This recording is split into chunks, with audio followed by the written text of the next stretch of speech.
আসসালামু আলাইকুম, কি অবস্থা সবার? কেমন আছেন? আশা করি অনেক অনেক ভালো আছেন। আলহামদুলিল্লাহ আমরা অনেক ভালো আছি। ভিডিওর শুরুতে আমরা আগে সবার সাথে পরিচয় হয়নি।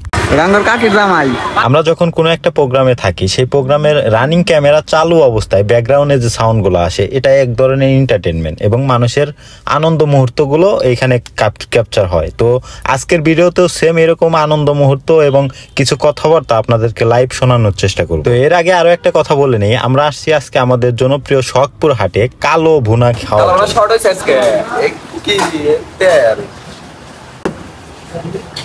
না আমাকে দেনা এসব ভালো লাগা যাবে না আর রেনাইছেন না।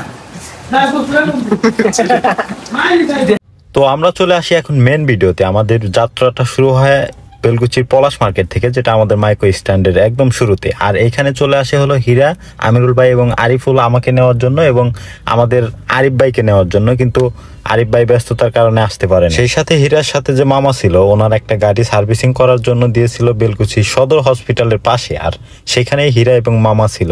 তো আমরা যাওয়ার পথে হীরা এবং মামাকে এখান থেকেই রিসিভ করি। আর একটা কথা না বললে নাই, আমাদের যে ক্যামেরাম্যান আজকের আরিফ, তো আরিফ এত সুন্দর করে ভিডিও করতেছে, আসলে সত্যি অতুলনীয়। আপনাদেরকে চারপাশের ভিডিও দেখানোর সাথে সাথে প্রকৃতির যে একটা রূপ, সূর্য এবং বেলকুচির যে সৌন্দর্য, এটাও তুলে ধরার চেষ্টা করতেছে। আর পোলাপানের আরো একটা দোষ আছে, সেটা হলো গুয়ার তলে গাড়ি আর পিছনে নারী উঠলে এনাদের হুশ থাকে না। এরা এমন ভাবে পিক আপ দেয় যে সবার আগে যাওয়ার চিন্তা হবে। যেহেতু এখানে আমার গাড়িটা একটু নিম আর এখানে স্পিড তোলার মতো কোনো ওয়ে নাই, সেক্ষেত্রে আজকের মতো নিরাপদে যাওয়া হবে আশা করতেছি। আর আজকে ওই পরিমাণ টান উঠবে না, কারণ হলো আজকে বুধবার, রাস্তায় পর্যাপ্ত পরিমাণ জ্যাম থাকবে, যেটা মুকুন্দগাতি সহ সব জায়গায় আজকে মোটামুটি গাড়ির চাপটা বেশি। এখন প্রায় 1টার মতো বাজে।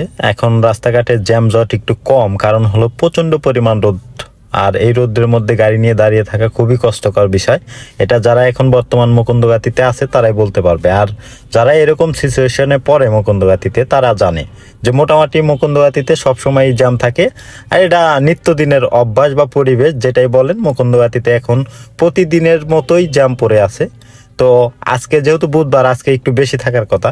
আর এটা আমি আগেই বলছি যে আজকে গাড়ির স্পিড উঠবে না, কারণ হলো যে মুকুন্দগাতি এবং বুধবার হাট, যেহেতু মুকুন্দগাতি সহ রাস্তার সব দিকেই মোটামুটি জ্যাম থাকবে আজকে। তো চলাকালীন অবস্থায়, রানিং অবস্থায় হীরা আমাদেরকে একটা উপস্থাপনা করতে চাইলো, ক্যামেরার সামনে একটু কথা বলতে চাইলো। তো এই কথাগুলো একটু হাতে একটা কালা উড়ে আসছে সাধু ভাই কিনে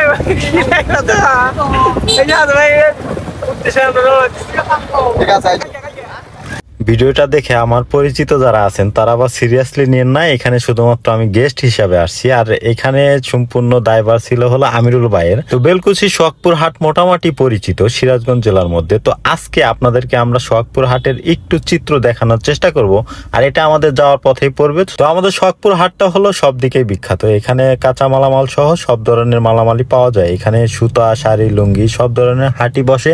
সেই সাথে গরু, ছাগল, হাঁস, মুরগি, কবুতর, পশু প্রাণী যেগুলো আছে, গবাদি পশু বা আপনার খামারে বা যেখানে আপনি পালেন না কেন, সব ধরনের পশু এই হাটে পাওয়া যায়। তো আজকে আমরা ওই ধরনের কোনো সেক্টরে যাচ্ছি না, আমরা যাচ্ছি আজকে হলো যে মানুষের যে বাজারের হাট এবং নিত্যদিনীয় প্রয়োজনীয় যে জিনিসগুলো বিক্রি হয়, এটার মধ্যে দিয়ে হোটেলে।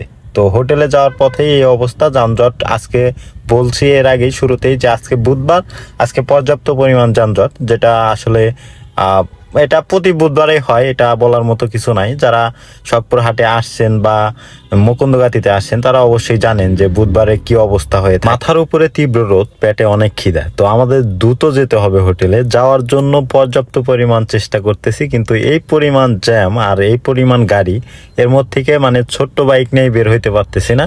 মানুষজনের হাঁটা চলা করাও কষ্ট হয়ে যায় এই বুধবার দিনে।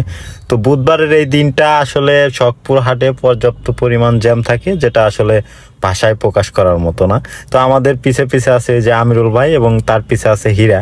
তো হীরার গাড়িটা আবার একটু বড়, এটা সেফলি আসতে হবে, কারণ ডান বামে লাগলে ওটার একটু ক্ষতি হতে পারে। তো এর জন্য যে আমাদের যে সোহাগপুরের হাটের মেন গড়ানটা, এটা হলো এই গড়ান, যেটা পুরান অবদা থেকে হাটের ভিতরের দিকে রাস্তাটা নামছে। আর এই রাস্তার দুই পাশে আপনার নিত্যদিনের যে প্রয়োজনীয় জিনিসপত্র আছে সব জিনিসপত্রই পাওয়া যায়। যদিও এটা হাটের রিভিউ না, তারপরেও বলে রাখি এই হাটে আপনার প্রয়োজনীয় এমন কোনো জিনিসপত্র নাই যেটা পাবেন না। আপনার প্রয়োজনীয় যে কোনো জিনিস আমাদের শখপুর হাটে পেয়ে যায়। আর এই হাটটা বসে সপ্তাহে একদিন, যেটা আমাদের বুধবারে নির্ধারিত করা। আর এছাড়াও আরো সপ্তাহে 2 দিন হাট বসে, যেটা লুঙ্গি এবং শাড়ির জন্য, যেটা আলাদা অন্য সময় বসে। তো খিদার জন্য মনে হচ্ছে যে 1 মাইল রাস্তা আসলে 10 মাইলের মতো, মানে 1 মাইল রাস্তা পার হইতে আমাদের এত সময় লাগতেছে। আসলে আমরা এই পরিমাণ যানজট আর মানুষের ভিড়, এখান দিয়ে জোরে স্পিডে বা গাড়ি চালানোর মতো কোনো উপায় নাই। তো এর জন্য আমাদেরকে দেখে শুনেই যেতে হচ্ছে। আর মেন কাহিনী হলো এখানে হোটেল আছে অনেকগুলা, তো এর মধ্যে আমাদের পরিচিত একটা হোটেল যেখানে কালো বোনা হয়, সেখানেই আমরা যাচ্ছি। তো শখপুর হাটে অনেক হোটেলই আছে যেগুলো অবদার উপরে, অবদার নিচে এবং হাটের মধ্যেও আছে। আর এই হোটেলটা অবস্থিত হলো যে মশলাপুট্টি যে আছে এটার ঠিক বামের গলিতে। তো আপনি যদি পুরান অবদা থেকে হাটের গড়ায় নামেন, আপনার ডান বাম পাশে মশলার দোকানগুলা পড়বে, ঠিক ওইটার হাতের বাম দিকে ভিতরে গলিতে। তো অনেক ক্লান্তি ভোগান্তির অবসান ঘটিয়ে আমরা চলে আসছি আমাদের নির্দিষ্ট হোটেলে, যে হোটেলে আমরা কালো বোনা খাবো। তো এখানে আরো একটা সমস্যা আছে, যেটা হলো বুধবার দিনে যদিও এই কারাইটা বোঝাই মাংস থাকে, কিন্তু বুধবারের দিনে যদি একটু লেটে আসেন তাহলে মাংসর পরিমাণটা কমে যাবে এবং ভালো মাংস আপনাদের কপালে নাও জুটতে পারে। তো আমাদের কপালেও সেম, আজকে আমরা একটু লেটে চলে আসছি আর এখন ভালো মাংস আমাদের কপালে মেলে নাই। তো এখানে মাংস ছাড়া পেয়ে যাবেন মুরগির মাংস, চিংড়ি মাছ, নদীর টাকি মাছ ভর্তা, ছোট মাছ, বিভিন্ন ধরনের আইটেম থাকে। তো আপনাদের পছন্দ অনুযায়ী আপনারা খেয়ে যেতে পারবেন ইনশাআল্লাহ। আর একটা কথা বলে রাখি, এটা মূলত কোনো স্পন্সর বা কোনো কিছুই না, আমরা মূলত মাঝে মধ্যে আইসা এখানে খাওয়া দাওয়া করি। আর এই হোটেলটা যেহেতু আমাদের এলাকার মধ্যে, আর মোটামুটি এলাকার মধ্যে কালো ভুনাটা এখানে ভালো লাগে, তো এর জন্যই আমরা সবাই এখানে আসি মাঝে মধ্যেই। তো এই জন্যই ভিডিও করা। আবার কেউ স্পন্সরশিপ বা আন্দাজে একটা কমেন্ট করে বসেন না, আমরা মূলত এমনি আসছি আর এমনি খাওয়া দাওয়া আর এমনি ভিডিও। তো আজকে যদিও আমরা লেটে চলে আসছি, এর জন্য মাংসটা একটু ভালো হবে না এটা আমরাও দেখছি। যদিও মানে সবাই যদি নাও দেখে, আমি কারাইতে দেখে আসছি, তো এর মধ্যেই দেখা শুরু করলাম যে কোন পিরিজের কি অবস্থা। কালো শর্ট হয়েছে আজকে কি তেল না আমাকে দেয় না, এসব ভালো লাগা যাবে না। আর দেখাইছেন না এখন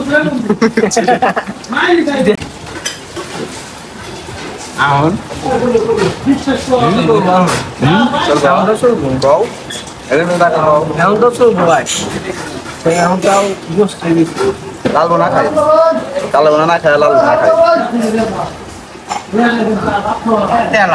তো মোটামুটি আমাদের খাওয়া শুরু করার আগেই আমরা শেষ করে ফেলেছি। আর এর মধ্যে হীরার যে ভাষ্যটা ছিল সবকিছু মিলায়া, তো শোনেন তার ভাষ্য। তো আরিফ ভাইয়ের জন্য আমিরুল ভাইয়ের ছোট্ট একটা মেসেজ, যেটা আমিরুল ভাই নিজেই দিচ্ছে।